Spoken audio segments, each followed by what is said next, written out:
Why do we listen to J. Cole and not Mozart? Energy. The neighbors think themselves. So what separates great speakers from good speakers is the ability to captivate an audience. Don't put them to sleep. Keep them engaged. And perhaps the biggest part of that is vocal variety. Shift things up. Grab people's attention. That is a lot easier said than done. We're going to do an exercise to workshop the skill, but it's imperative to not sound fake. Try to be as natural as possible, but excited to talk about what you're talking about.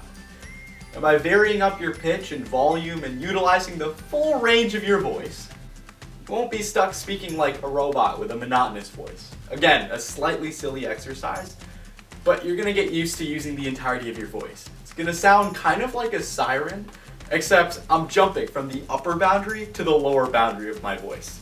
Like this.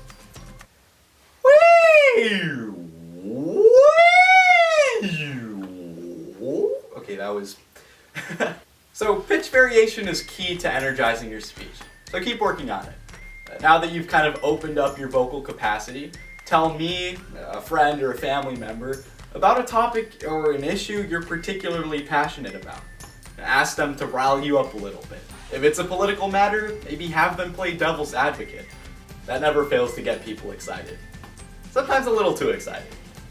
Recording yourself, and yeah, listening to yourself is not always fun, but it is the best way to test out and see if you're sounding good. Alright guys, have fun with that. Do do do do do. Beep.